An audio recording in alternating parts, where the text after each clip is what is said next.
نحمده ونصلي ونسلم على رسوله الكريم. أما بعد فأعوذ بالله من الشيطان الرجيم. بسم الله الرحمن الرحيم. ولو أننا نزلنا إليهم الملائكة وكلمهم الموتى وحشرنا عليهم كل شيء قبلا ما كانوا ليؤمنوا إلا أن يشاء الله ولكن أكثرهم يجهلون. وكذلك جعلنا لكل نبي عدوا شياطين الإنس والجن يوحي بعضهم إلى بعض زخرف القول غرورا ولو شاء ربك ما فعلوه فذرهم وما يفترون. ولتصغى إليه أفئدة الذين لا يؤمنون بالآخرة وليرضوه وليقترفوا ما هم مقترفون. أفغير الله أبتغي حكما وهو الذي أنزل إليكم الكتاب مفصلا والذين آتيناهم الكتاب يعلمون أنه منزل من ربك بالحق فلا تكونن من الممترين. وتمت كلمة ربك صدقا وعدلا لا مبدل لكلماته وهو السميع العليم. وإن تطع أكثر من في الأرض يضلوك عن سبيل الله إن يتبعون إلا الظن وإن هم إلا يخرصون. إن ربك هو أعلم من يضل عن سبيله وهو أعلم بالمهتدين. صدق اللہ العظیم. گزشتہ آیات مبارکہ میں اللہ سبحانہ وتعالی نے نبی کریم صلی اللہ علیہ وسلم پر جب وحی کا نزول ہو رہا تھا اس وقت ایک جماعت ایسی موجود تھی جو حضور صلی اللہ علیہ وسلم کی تعلیمات کا رد اور انکار کرتے ہیں. بسا اوقات حضور کے پاس انہی میں سے کچھ لوگ جمع ہو کر بڑی قسمیں کھا کر وہ کہتے ہیں کہ اگر ہماری مطلوبہ خواہش پوری کر دی جائے، جو ہم چاہتے ہیں وہ معجزے کے طور پر ہمارے سامنے پیش کر دیا جائے، مثلا صفا اور مروہ پہاڑ کو سونے کا بنا دیا جائے تو ہم ایمان لے آئیں گے. کل جیسے کہ بات ہوئی تھی کہ آپ صلی اللہ علیہ وسلم نے ارادہ بھی کیا کہ اگر ان کی ایمان لانے کا یہ سبب بنتا ہے کہ صفا اور مروہ کو سونے پہاڑ کا دیکھ کر مومن ہو سکتے ہیں تو اللہ سے میں التجا کرتا ہوں، دعا کرتا ہوں کہ اللہ ان کو سونے کا پہاڑ بنا دے. اللہ کے لیے تو کوئی مشکل نہیں ہے. اور بعض صحابہ نے بھی اس کی خواہش ظاہر کی تو اللہ نے اپنے نبی صلی اللہ علیہ وسلم کو اس بات سے روک دیا. اور اس کی ایک وجہ تو یہ تھی کہ کوئی قوم جب کسی پیغمبر سے کسی معجزے کا مطالبہ کرتی ہے اور وہ ان کا مطلوبہ معجزہ ان کو دکھلا دیا جاتا ہے پھر بھی وہ ایمان نہیں لاتی تو اس قوم کو تباہ و برباد کر دیا جاتا ہے. جیسے کہ قوم سمود، انہوں نے جب پیغمبر سے ایک معجزہ طلب کیا کہ یہ پہاڑ پھٹے، اس سے اونٹنی پیدا ہو، گاول اونٹنی کو پیدا ہونے کے بعد باہر آنے کے بعد بچہ جنم دے اور اس طریقے سے جو ہے ہم اس کا دودھ بھی استعمال کریں، ہم مان لیں گے آپ کو اللہ کا پیغمبر. اور یہ معجزہ ہم کو دکھلا بھی دیا گیا لیکن پھر بھی وہ اپنے پیغمبر کی تعلیمات پر ایمان نہیں لائے بلکہ اسی طرح مخالفت کرتے رہے یہاں تک کہ اللہ کے اس معجزے کی ناقدری کرتے ہوئے اسی اونٹنی کو ہی انہوں نے قتل کر دیا تو وہ قوم اللہ کے عذاب میں مبتلا ہوئی. اسی طرح حضور صلی اللہ علیہ وسلم کو کہا گیا کہ اگر آپ چاہتے ہیں تو ہم یہ معجزہ دکھلا دیتے لیکن پھر بھی انہوں نے نہ مانا تو یہ قوم تباہ و برباد کر دی جائے گی. آپ صلی اللہ علیہ وسلم پھر اللہ سے سوال کرنے سے رکے کہ نہیں، مجھے اپنی قوم کی ہلاکت و بربادی مطلوب نہیں. یہاں پر اللہ نے وہی بات دوسرے انداز میں سمجھائی ہے کہ اے پیغمبر پہاڑوں کو سونے کا بنا کر دکھلانا تو ایک طرف رہی بات، ان کے سامنے دنیا بھر کے معجزات عجائب و غرائب بھی پیش کر دیں تب بھی یہ ایمان لانے والے نہیں ہیں۔ جنہوں نے ایمان لانا ہوتا ہے، بات ماننی ہوتی ہے، ان کے لیے تو اصل سچائی اور حقیقت کافی ہے کہ حقیقت کیا ہے، سچی بات کیا ہے۔ ان کے سامنے اللہ کا یہ جو پیغام اور قرآن ہے جو ان کی رہنمائی کر رہا ہے، انہیں بہترین اصول، ضابطے، تعلیمات زندگی گزارنے کے دے رہا ہے، اس سے بہتر کوئی دنیا کے اندر نظام زندگی ہو نہیں سکتا، کوئی بات ہو نہیں سکتی۔ اگر انہوں نے سچائی کو قبول کرنا ہے تو یہ قرآن ان کے لیے کافی ہے، اس سے تو کوئی بہتر اور سچی بات ہو ہی نہیں سکتی۔ اللہ تعالیٰ ارشاد فرماتے ہیں وَلَوْ أَنَّنَا نَزَّلْنَا، اگر ہم ان کی طرف فرشتے بھی اتار دیں، جیسے کہ ان کا یہ بھی کبھی مطالبہ وہ کرتے تھے کہ لولا انزل علینا الملائکہ، ہمارے سامنے فرشتے کیوں نہیں اتارے جاتے، ہمارے سامنے فرشتے اترے، ہمیں آ کر کہیں کہ محمد صلی اللہ علیہ وسلم پر ایمان لے آؤ۔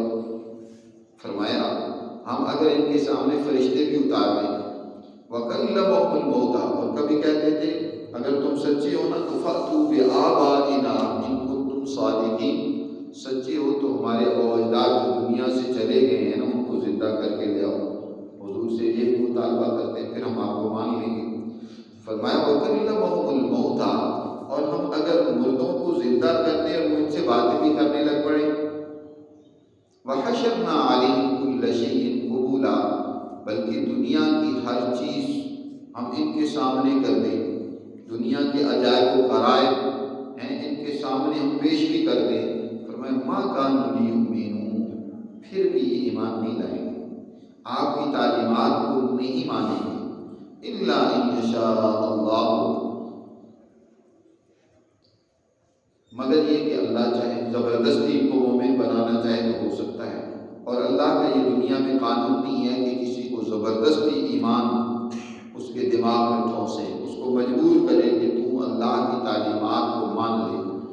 اگر اللہ زبردستی چاہے تو ہو سکتا ہے، وگرنہ خود سے انہوں نے اپنی صلاحیتوں کو ضائع کر دیا۔ ہدایت کے لیے 3 درجے ہوتے ہیں، اور جب انسان تینوں درجوں کی ہدایت سے معلوم ہو جاتا ہے تو اس کے لیے ہدایت کو قبول کرنے کا کوئی راستہ نہیں ہوتا۔ سب سے پہلے گمراہی کا جو درجہ ہوتا ہے وہ یہ کہ انسان سے انابت الی اللہ کی توفیق سلب کر لی جاتی ہے، اللہ کی طرف رجوع کرنے کی توفیق سلب ہو جاتی ہے۔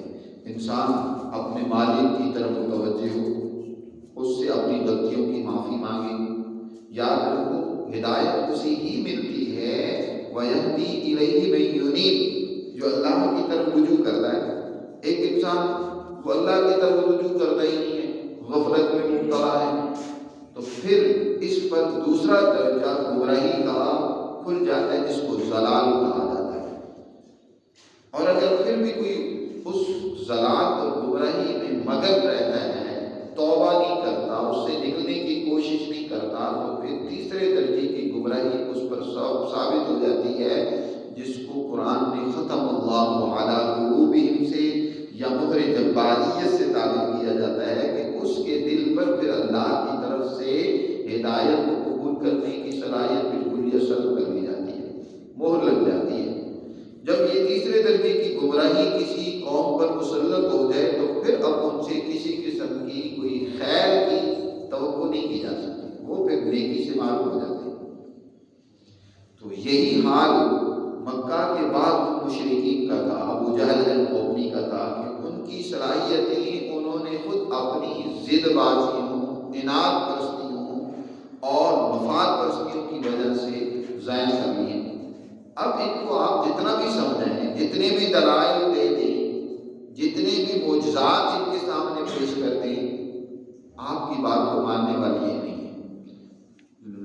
مَا كَانُوا لِيُؤْمِنُوا، یہ ایمان لانے والے نہیں ہیں، إِلَّا إِن يَشَاءَ اللَّهُ، مگر یہ کہ اللہ تعالیٰ ہی چاہے کہ زبردستی ان کو مومن بنا دے تو پھر تو ہو سکتا ہے، اور اللہ کا یہ قانون نہیں ہے۔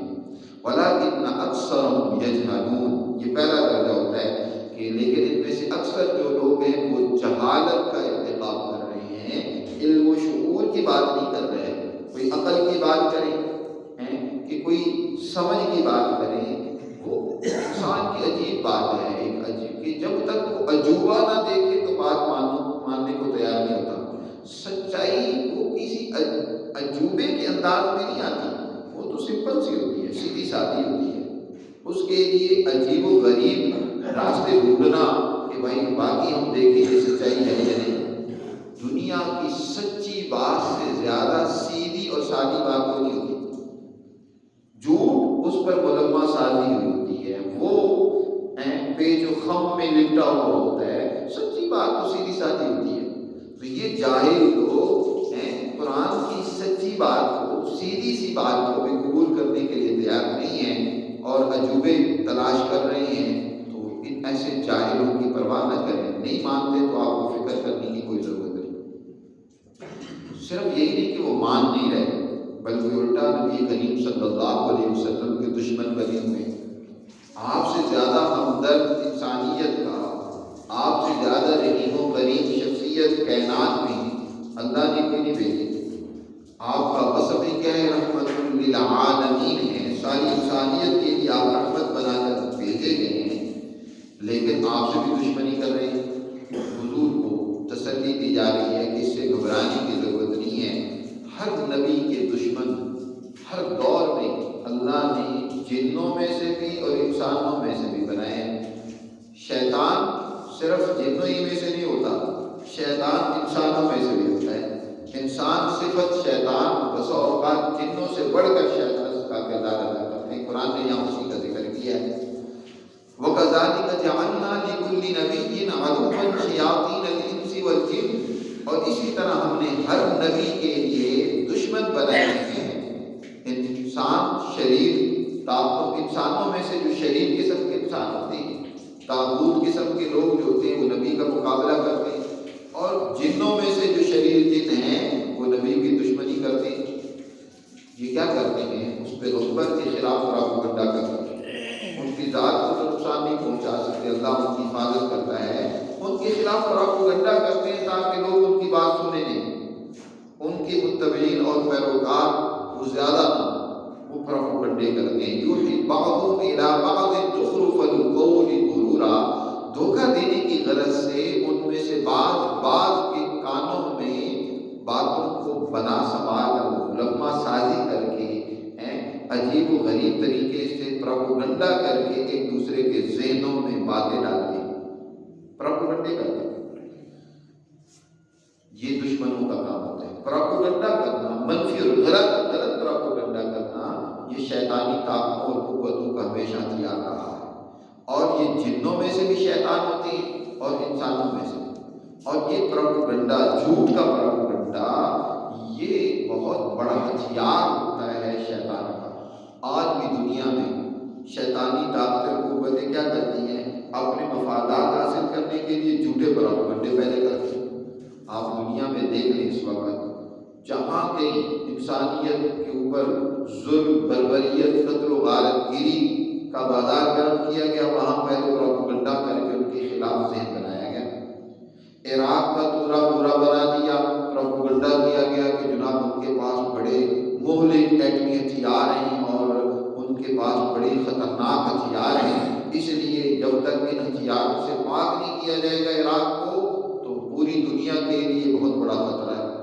اب کہتے ہیں نہیں ہمیں دھوکہ دیا گیا تھا، ہماری CID کی رپورٹ غلط تھی، وہاں تو کوئی ہتھیار نہیں تھا۔ پہلے پروپیگنڈا کیا منفی، تباہ و برباد کر دیا اس قوم کو۔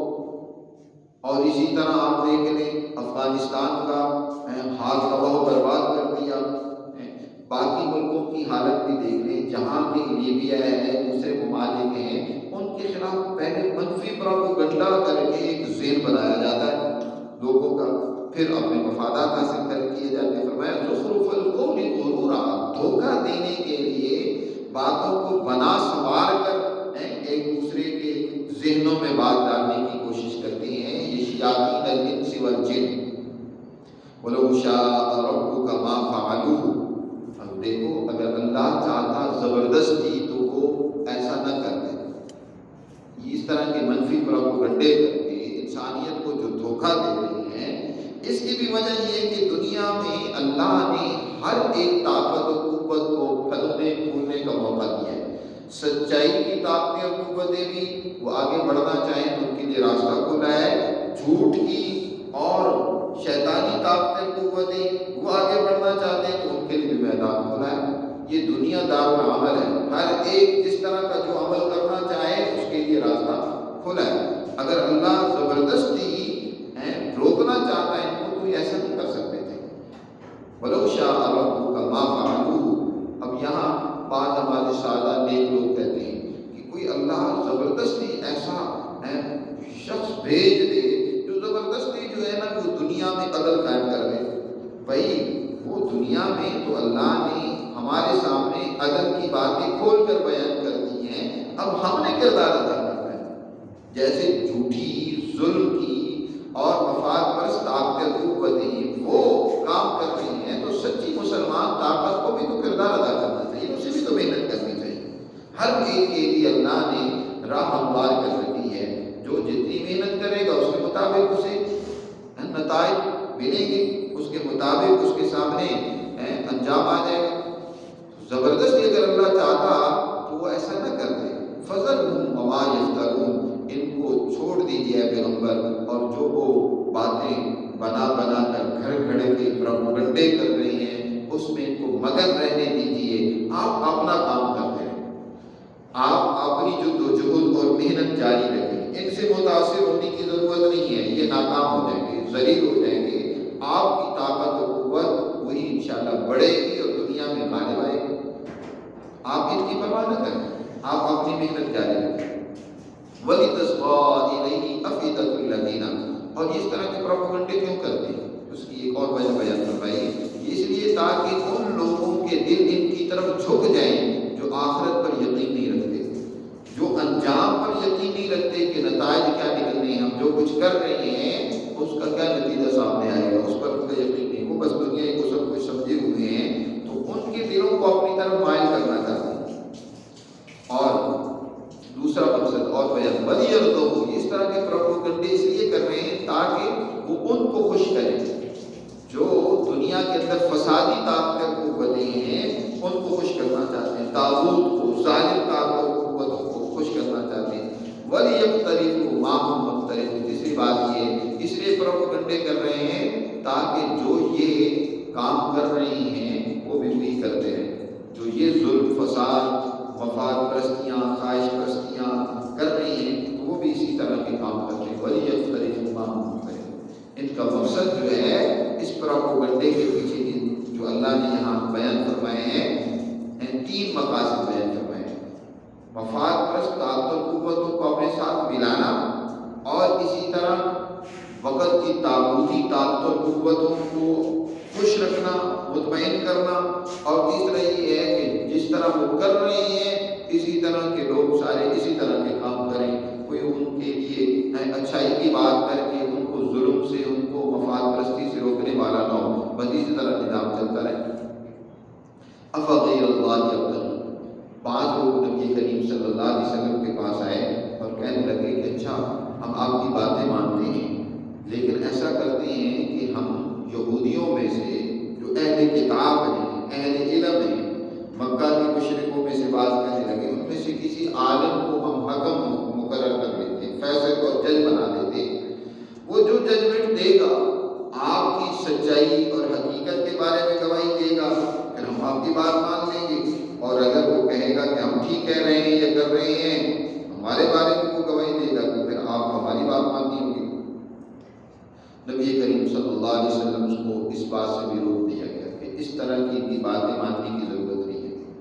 وہ یہودی عالم جو علماء ہیں، حقیقت پسند علماء ہیں، وہ جانتے ہیں کہ یہ اللہ کی سچی کتاب ہے، جو ان کی طرف کتاب اللہ نے نازل کی ہے اس میں اس کی سچائی موجود ہے، اور یہ اسی کی مصدق ہے، اس کی تائید کر رہی ہے، اس کی مہیمن ہے۔ لیکن بات یہ ہے کہ جیسے یہ گمراہی میں، ضلالت میں چلے گئے، اسی طرح حال ان مذہب بگڑی مذہبی لوگوں کا بھی ہے، وہ بھی مفاد پرستی، خود غرضی اور لالچ میں مبتلا ہو گئے ہیں۔ اس طرح کے فیصلے کے لیے، ججمنٹ کے لیے اللہ کا فیصلہ کافی ہے۔ اللہ نے جب ایک بات کہہ دی ہے تو پھر اس کے مقابلے میں کسی اور کے کہنے کی کیا ضرورت ہے؟ اللہ تعالیٰ نے ارشاد میں افغیر اللہ ابتغی حکما، کیا اللہ کے سوا میں کسی اور کو حکم بناؤں، کوئی اور حکم تلاش کروں؟ وَهُوَ الَّذِي أَنزَلَ إِلَيْكُمُ الْكِتَابَ مُفَصَّلًا، حالانکہ اللہ ہی وہ ذات ہے جس نے تمہاری طرف الکتاب یعنی تورات کو تفصیل کے ساتھ نازل کیا۔ یہاں الکتاب سے مراد تورات ہے۔ تورات و انجیل جنہوں نے تفصیل کے ساتھ احکامات بیان کیے ان کو بھی نازل کرنے والا اللہ ہی ہے، جس نے تورات کو نازل کیا اسی نے ہی قرآن محمد رسول اللہ صلی اللہ علیہ وسلم پر نازل کیا ہے۔ والذین آتیناہم الکتاب، اور جن کو ہم نے الکتاب یعنی تورات دی ہے، یعلمون انہ منزل من ربک، وہ اس بات کو جانتے ہیں کہ بے شک تمہارے رب کی طرف سے یہ سچی تعلیم نازل ہوئی، یہ بھی اللہ کی سچی کتاب ہے قرآن مقدس، انہ کہ بے شک یہ جو قرآن ہے منزل من ربک بالحق، تمہارے رب کی طرف سے سچائی کے ساتھ نازل ہوا ہے، لہذا ان کی باتوں سے آپ کو کسی قسم کے شک میں پریشانی میں مبتلا ہونے کی ضرورت نہیں ہے۔ فلا تکونن من الممترین، اور دیکھو یہ اللہ کے کلمے ہیں، اللہ کے قوانین ہیں، اللہ کے ذریعے ضابطے انسانیت کے لیے جو عدل اور سچائی پر مبنی ہیں، یہ ضابطے دنیا میں قائم ہو کر غالب ہو کر رہیں گے۔ وَتَمَّتْ كَلِمَةُ رَبِّكَ صِدْقًا وَعَدْلًا، اور تیرے رب کی یہ باتیں سچائی اور عدل کے ساتھ پوری ہوگی۔ دنیا میں عدل و انصاف، قرآن نے گویا کوئی بیان پیش کر دی کہ یہ ایسا ہوگا کہ یہ سچائی اور عدل دنیا میں قائم ہو کر رہے گا، یہ عدل پر مبنی اللہ کی تعلیمات غالب ہوگی، اور پھر غالب ہوئی۔